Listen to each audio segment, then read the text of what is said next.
የዘንድሮ ጥምቀት እንግዲህ ህዝቡ በነቂት ወጥቶ በተለያዩ ሀገራት ሳይቀር እንደዚህ በድምቀት እየተከበረ ይገኛል። የዓለም ህዝቦችም ትኩረታቸውን ኢትዮጵያ ላይ አድርገዋል። እንደዚህም ዘግበውታል። የእነሱንም ዘገባ እናያለን። ይህ ወንድማችን በፓስተር ጥሌ ተማርኬ ማህተሜን በጥሻለሁ ብሎ ነበር ከዚህ ቀደም።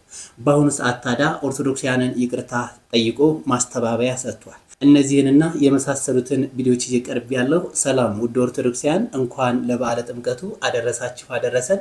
ቪዲዮውን ላይክ፣ ሰብስክራይብ፣ ሼር እያደረጋችሁ ለዓለም አድርሱት። ቀጥታ ወደ ቪዲዮቹ እንሄዳለን። ወጣቶቻችን እንግዲህ እንደዚህ የሚችሉት ቤተክርስቲያን እያገለገሉ ይገኛሉ። እስኪ የነሱ አገልግሎት እንመልከት።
ባንዲራውን አንሳ ለታቦቱ ክብር፣ ባንዲራውን አንሳ ለታቦቱ ክብር።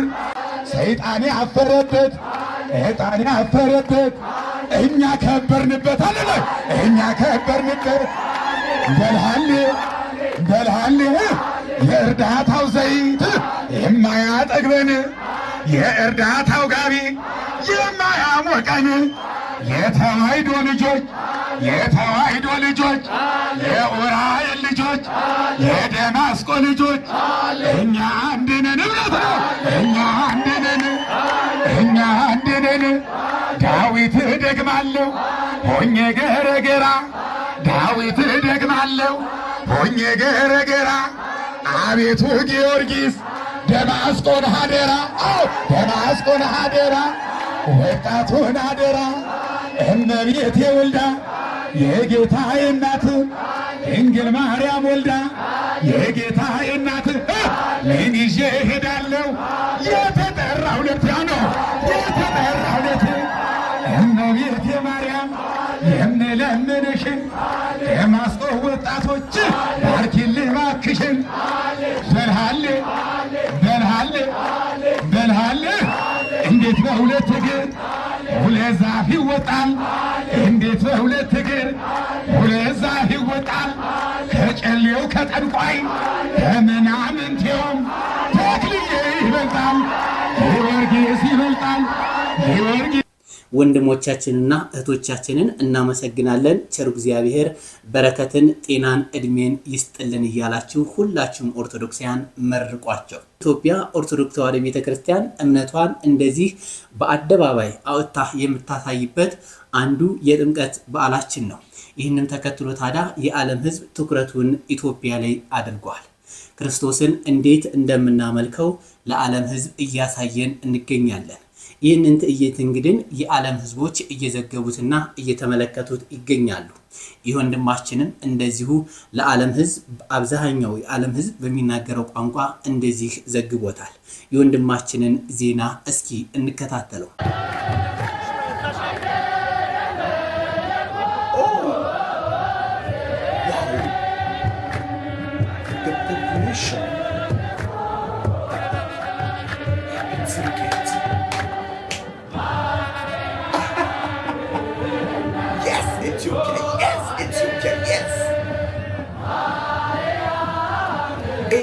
Ethiopians will not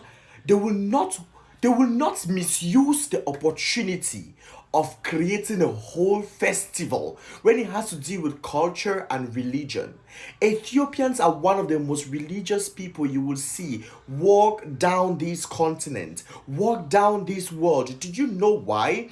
Because they are deeply rooted to their culture. And if you try to look in depth into their religious practices, it is tied up with the culture in one way or the other. Beautiful. Happy Timket to you all in Ethiopia. All those in Ethiopia and those out of Ethiopia. I saw a good number of your celebrities, your influencers going back home just to celebrate this Timket. You all are intentional people. I love this for you all. How you come out in your masses. How you make it a whole festival all the time. How you guys are going to be celebrating this for 3 whole days. Iconic. I love it for you all. Ethiopians, you all are amazing people. And I just wish you all to keep having such smiles, such enjoyment, such beautiful moments always in your lives, because you know what? You deserve this. Guys, Ethiopians are celebrating this Feast of Epiphany, which we celebrated on the 6th of January. This 2026, Ethiopians are celebrating theirs when we are on the 19th of January 2026. Do you know why? Because they are using a different calendar. I keep telling you all, and I'll keep repeating it to you all each and every day, that you all should know that Ethiopia is using the original calendar. And we are using the Western calendar, the Gregorian calendar. Ethiopians are still with the Ge'ez calendar, right? Which is a via calendar to the ancient Julian calendar. Hello, I'm gonna educate you all. I love this for Ethiopia. I love this for Africa. What a time to be African. What a time to be a lover and supporter of Ethiopia. Ethiopians, this is beautiful. This is Ethiopia. Happy tickets to all my Ethiopian friends and family members and followers.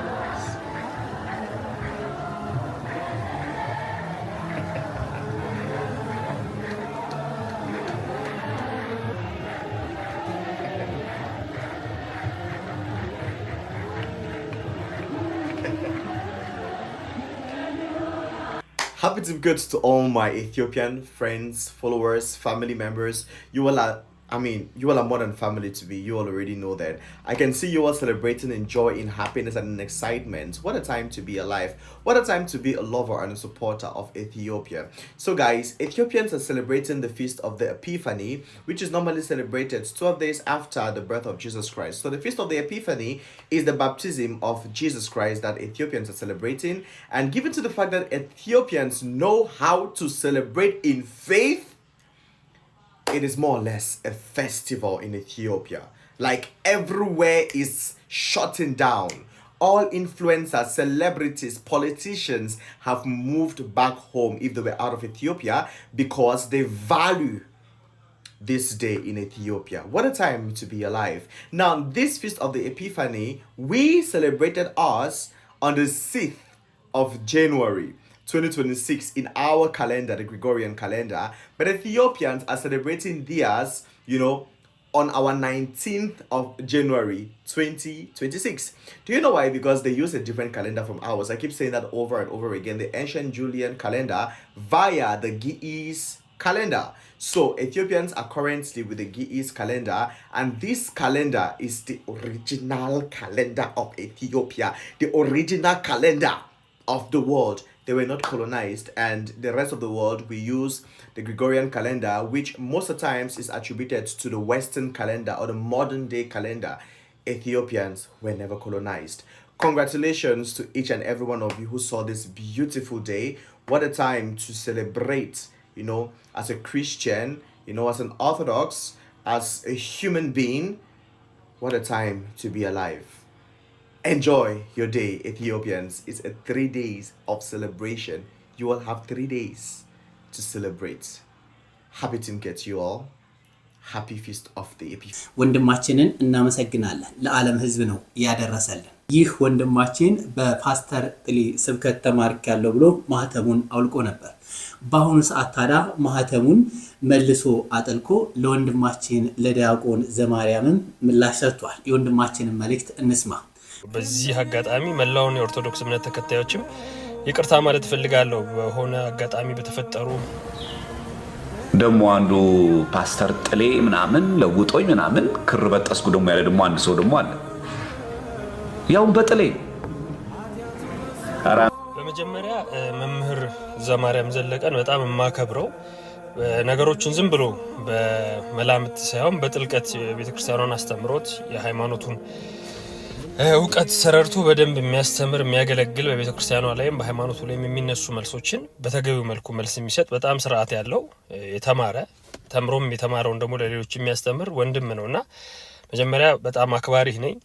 ሲቀጥል እዚህ ጋር አንተ ያልከው ሜንሽን ያደረግከው ግለሰብ እኔ ነኝ። ያው በዚህ አጋጣሚ መላውን የኦርቶዶክስ እምነት ተከታዮችም ይቅርታ ማለት ፈልጋለሁ። በሆነ አጋጣሚ በተፈጠሩ የኔም የእውቀት ማነስ ጥያቄዎች እንዲመለሱልኝ ከመፈለጋ አንፃር ያነሳኋቸው እንዲሁም ደግሞ የሰው ልጅ ደካማ ስለሆነ እኔም ሰው ስለሆንኩኝ በድክመቴ በፈጠርኳቸው ነገሮች ያሳዘንኳችሁም ያዘናችሁልኝም ያዘናችሁብኝም ሰዎች ከልብ ይቅርታ ማለት ፈልጋለሁ። ምክንያቱም ከልጅነት ጀምሮ የነበሩ ጥያቄዎች አድገው እዚህ ጋር ደርሰው ነበር። ሶሻል ሚዲያ ላይ ደግሞ ስትመጡ እኔ በባህሬ የተሰሙኝን ነገሮች ፊት ለፊት የምናገር ሰው ስለነበርኩ ሰዎችን ለመጉዳት ለማስቀየም ሳይሆን ነገሮችን በቃ በግልጽ ማወራ ሰው ስለነበርኩ ነውና ያ በግልጽነት ያወራኋቸው ነገሮች ያስቀየሟችሁ ሰዎች አላችሁና በተለይ የኦርቶዶክስ እምነት ተከታዮች ከልብ ይቅርታ ማለት ፈልጋለሁ። ወንድሜ ዘማርያም እንዳለው እዚህ ጋር ነብይ ጥላሁን ክሬን አስበጥሶኛል እኔ ያላልኩም ሶፊ ቆራርጦ ለቲክቶክ እንዲመች ስለ ፖስተው ነው። በሰዓቱ ግን ሙሉ ፖድካስቱን የሚያያችሁ ሰዎች ትረዱታላችሁ ብዬ አስባለሁ። ማህተቤን አውልቄ ነበር። ማህተቤን ያውለቅኩት ለምንድን ነው? በብዙ ጥያቄዎች ውስጥ ስለነበርኩኝ እንደገና በዛ ሁኔታ ውስጥ ሆኜ ማደርጋቸው ነገሮች ያው ማህተባችን አንገታችን ላይ ሲኖር ምንድነው የሚሆነው? የሆነ ጥፋት ስናጠፋ የሆነ ነገር ስናደርግ አይ ኦርቶዶክሶች ብለው በጅምላ የሚጨፈጭፉ ኦርቶዶክስን ለመናገር አሰፍስፈው ያሉ ሰዎች ስላሉ እኔ ጥያቄዎቹ ስለነበርኩ የምፈልጋቸው ነገሮች እንዲመለሱልኝ እንዲሁም ብዙ ነገሮችን እያነሳው ስለነበር በዛ ሰዓት በራሴ ፍቃድ ማህተቤን አውልቄው ነበር። ምክንያቱም ኦርቶዶክስ ሆኖ የመኖር እንትኑ ላይ ስላልነበርኩ ጥያቄዎች ስለነበሩኝ በእኔ ምክንያት የምትሰደብ ሃይማኖትም ቤተክርስቲያንም እንድትኖር ስለማልፈልግ ማህተቤን አውልቄው ነበር እንጂ ሶፊ ቆራርጦ እንዳወጣው ጥላሁን ጋር ከሄድኩ በኋላ አይደለም ማህተቤን ያወለኩት። ለሰው ብዬ ያላደረኩትም ለሰው ብዬም አላውልቀውምና በሰዓቱ ግን ከልጅነት ጀምሮ የፕሮቴስታንት መዝሙር የመስማት ቸርች የሚሄድ ምናምን ልምድ ስለነበረ አድጎ ኦርቶዶክስ ሆኜ በኖርኩበትም ሰዓት ጥያቄ ፈጥሮብኝ ወደ ሀል ተገባ ነገር ሄጄ ነበር። ግን ደግሞ እግዚአብሔር በጣም እንደሚወደኝ የሚያወቅኩት በነዛ ሁሉ ለሱ ባልተመቸሁባቸው እግዚአብሔርን ባስቀየምኩባቸው ከቤቱ ከፊቱ በራኩባቸው ጊዜያቶች ሳይተወኝ ተከትሎኝ ከውድቀቴ አንስቶ አበርትቶ ዛሬ ላይ ሁሉ ጥያቄዎቼ እንዲመለሱልኝ አድርጎ በቤቱ እንድኖር አድርጎኛልና ይሄን ማህተብ መልሼ አንገቴ ላይ ሳስረውም ጥያቄዎቼ ተመልሰውልኝ አሁን ላይ ኦርቶዶክስ ሆኖ የመኖር ሜንታሊቲ ላይ ስላለው ጥያቄዎቼ ስለተመለሱ ኦርቶዶክስን ስለተረዳኋት በአቅሜ እግዚአብሔርም ስለረዳኝ ነው አሁን ላይ መልሼ ይሄን ማህተብ ያሰርኩትና ማህተቡንም ሳወልቀው ኦርቶዶክስን የማይወክል ማንነት ላይ ስለነበርኩ ነው። ሳደርገው ደግሞ ኦርቶዶክስነቴን ተረድቼ አምኜበት መኖር ስለጀመርኩ ነውና እንደ ሰው የወደኩባቸው ጊዜያቶች ነበሩ። አሁን ደግሞ እግዚአብሔር አበርትቶኝ ተነስቻለሁና ወንድም ዘማርያም እዚህ ቪዲዮ ላይ እንዳልኩ ተቆራርጦ ስለወጣ እንጂ ሙሉ ፖድካስቱ ላይ ያልኩት ማህተቤን የበጠስኩት የሚያወለኩት በራሴ በኦርቶዶክስ ላይ የነበረኝ ነገር የኔ መረዳት ደካማ ስለነበር በእኔ ምክንያት ቤተክርስቲያኗም ሃይማኖቷም መሰደብ የለባቸውም ብዬ ስላመንኩ ነበር ያወለኩት። አሁን ላይ ደግሞ እግዚአብሔር ልቤንም ስለሚያውቅ የእውነት ስፈልገውም እንደነበር ስለተረዳም ነው ብዬ አምናለሁና ከዛ አንፃር ነው ይሄን ለማለት ወንድማችንን እናመሰግናለን። ኦርቶዶክሳውያን ግን ትኩረት ማድረግ ያለብን በየትኛውም ጊዜ ቢሆን በስሜት መነዳት እንደሌለብን ነው። ህዝቡን ካጠመቀ በኋላ ጌታ ከጌላ መጣና ከዮሐንስ ፊት ቆመ። አጥምቀኝ እንጂ አለው። እንዴት ብዬ ላጥምቅህ? እኔ አንተን እንዴት አጠምቃለሁ? አንተ አጥምቀኝ እንጂ ጌታዬ። እንዴት አድርጌ ነው አንተ ላይ እጄን ምጭን? አይቻለኝም አለው። ግድ የለም ዮሐንስ ዛሬ አለው ሄደግ ምሕረት አንድ ጊዜ ነው የምጠመቅ። ጥምቀቴ አራያ ነው፣ አብነት ነው። ዓለም በጥምቀቴ ይደሰታል፣ ደስተኛ ይሆናል። ዓለም የኔን ጥምቀት አብነት አድርጎ ይጠመቃል። ሄደግ ተው አንድ ጊዜ አለ። እስመ ከመዝ ተርላለነ ይህ ለኔና ላንተ ደስታ ለሁሉም ደስታ ነው፣ ለዓለሙ ደስታ ነው አለው። ከዚያ በኋላ ምን ብዬ ላጥምቅ አለ ዮሐንስ። ባይደ አጠምቅ በስምከ ስመ አብ ብከ የአብ ወላጅነት ላንተ ተወላጅነት ምስክር ነው። ስመ አብ ብከ የአብ ስም ባንተ ላይ ህልው ነው አለ። ምን መሆኑ? አብ ማለት ወላዲ አባት ማለት ነው። አንተ ደግሞ ወስመ ወልድ ብከ ውስቴትከ አንተ ወልድ ነህ፣ የተወላዲነት ስም አለ። ወስመ መንፈስ ቅዱስ ህልው ውስቴትከ የባሕርይ ሕይወት መንፈስ ቅዱስም ሰራጺነቱ አንድነቱ ባንተ አለ። ባይደ አጠምቅ በስምከ ሌላውን ባንተ ስም ሳጠምቅ ቆይቻለሁ። እገሌ ተጠመቅ በንስሐ ከመ ትኩን ረድኦ ለክርስቶስ የሚመጣውን ሁሉ ዮሐንስ ያጠምቅ አንተ ሰው ና የክርስቶስ ደቀ መዝሙር ትሆን ዘንድ ተጠመቅ እያለ በክርስቶስ ስም ያጠምቅ ነበር ዮሐንስ።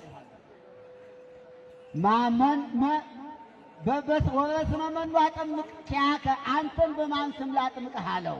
ወልዱ ለአብ ከሳቴ ብርሃን አንተ ካህኑ ለዓለም በከመ ሲመቱ ለመልከ ጼዴቅ እያልክ አጥምቀኝ አለው። ከዚህ በኋላ ዮሐንስ ጌታን አጠመቀው፣ ተጠመቀ። እንኳን ደስ ያለን አላቸው። ሁሉም ስርዓት አለ። አሁን ወደ ሳርጀሪ ክፍል ሊገባ ነው። በሁሉ መልካም ነገር ከጎኔ የቆማችሁ ኢትዮጵያውያንና ታላቅ የደግነት ልብ ባለቤቶች ሁሉ ምስጋናዬ ከልብ ነው። በተለይም በክብርት ካንቲባ ወይዘሮ አዳነች አቤቤ አስተባባሪነት ኤምኤንአርሲ ሮው ማቴሪያል ኤክስፖርት ኤንድ ኢምፖርት ፒኤልሲ ላደረጉልን ከፍተኛ ድጋፍ በእጅጉ እናመሰግናለን። ሁላችሁም ክብርት ካንቲባ ወይዘሮ አዳነች አቤቤን እንድታመሰግኑልኝ ይጠይቃለሁ። ስማችሁ እዚህ ያልተጠቀሰ የጭንቅ ቀን ወዳጆቼ ሕክምናዬን እንደጨረስኩ በታላቅ ምስጋና ፕሮግራም እንደምንገናኝ እምነቴ ሙሉ ነው። ደጉ የአገሬ ሕዝብ አሁንም በጸሎታችሁ አትርሱኝ። አመሰግናለሁ። እንግዲህ ማስተር አብነት ወንድሜ ወደ ሰርጀሪ ክፍል እየገባ እንደሆነ ነግሮናል። እግዚአብሔር አምላክ ሰርጀሪውን በሰላም አስጨርሱት፣ ከማደንዘዣው ሙሉ በሙሉ ነክቶ ሕክምናውንም አጠናቆ በሰላም ይመለስ ዘንድ ጸሎቴ ነው።